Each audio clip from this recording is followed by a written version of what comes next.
the most gracious, the most merciful. अस्सलाम वालेकुम। Last lecture में आपने देखा कि हमने चैप्टर 3 के मेडिकल्स प्रॉब्लम्स कंप्लीट कर लिए।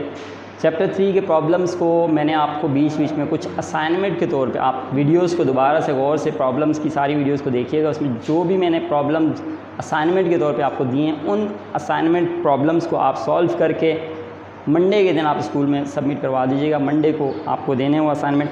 तो अब आप इसके बाद चैप्टर 4 के बारे में सुने कि चैप्टर 4 क्या है। चैप्टर 4 जिसका नाम है मोशन एंड फोर्स, चैप्टर का नाम है मोशन एंड फोर्स। इस चैप्टर के बारे में आज हम बात करेंगे कि ये क्या है, मोशन एंड फोर्स।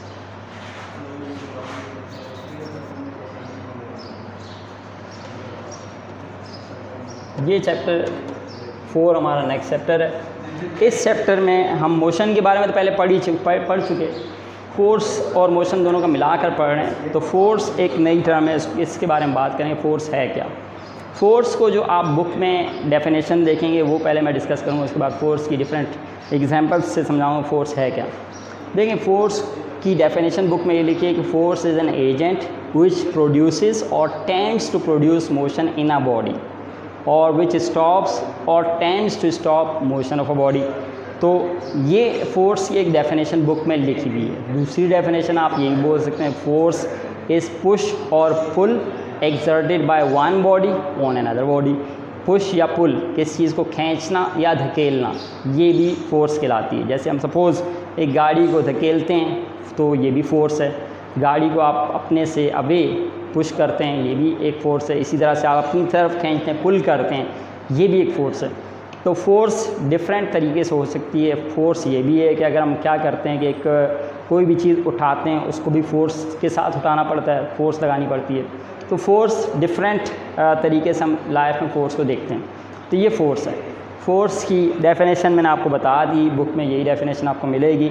फिर इसके बाद इस चैप्टर के अंदर और क्या है, चैप्टर के अंदर कुछ न्यूटन के लाज दिए हैं। Newton first law, second law and third law, ये लाज दिए हैं।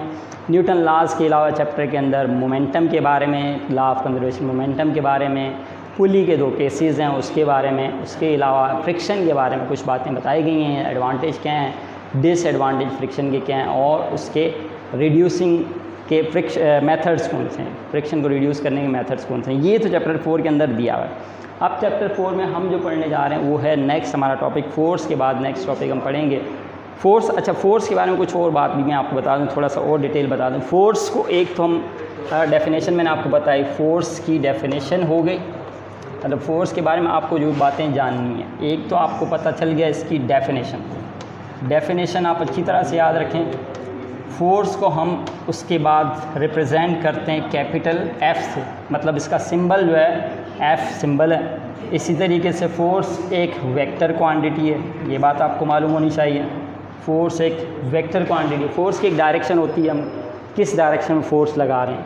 इसी तरीके से फोर्स के बारे में एक और बात आप ये जानेंगे कि फोर्स का unit, SI unit of force, SI unit, force का SI यूनिट है न्यूटन। न्यूटन साइंटिस्ट के नाम पर इस फोर्स का यूनिट न्यूटन रखा गया, तो ये इसका यूनिट है। इसी तरीके से इसका एक फार्मूला भी है फोर्स का, जिसको F = ma से शो करते हैं, ये इसका फार्मूला है। तो फोर्स के बारे में इतनी बातें आपको पता होना ज़रूरी है। फोर्स क्या है, डेफिनेशन, फोर्स का सिंबल F, ये एक वेक्टर क्वांटिटी है। It's SI unit is Newton which is denoted by capital N and it's formula is F = ma। M के बारे में ये याद रखिए, M यहाँ पे मास और A एक्सेलरेशन है, जिसका हम चैप्टर 3 में जिक्र कर चुके हैं। मास और वेट में डिफरेंस भी हम इस चैप्टर में देखेंगे, वो आगे आएगा। तो ये फोर्स है। अब फोर्स के बाद इसमें जो नेक्स्ट है वो है Newton's first law of motion. Newton's first law of motion, first law of motion, ये हमारा नेक्स्ट इसमें टॉपिक है, Newton first law of motion. Newton first law of motion की स्टेटमेंट सबसे पहले हम देखेंगे क्या है। Newton first law of motion क्या है? न्यूटन ने इस लॉ में क्या बताया कि a body at rest will remain at rest will remain in rest and a body in motion will remain in motion until an external force is applied on it. A body at rest will remain at rest and a body in motion will remain in motion until an external force is applied on it. ये इसकी statement है। Statement के अंदर ये बोल रहा है Newton के एक बॉडी जो कि रेस्ट में वो हमेशा रेस्ट में रहेगी और एक बॉडी जो कि मोशन में हमेशा मोशन में रहेगी जब तक कि उस पर कोई एक्सटर्नल फोर्स ना अप्लाई करें। तो ये न्यूटन का फर्स्ट लॉ है। न्यूटन के फर्स्ट लॉ का एक और नाम भी है, न्यूटन के फर्स्ट लॉ को लॉ ऑफ इनर्शिया भी बोला जाता है। Law of inertia, law of inertia.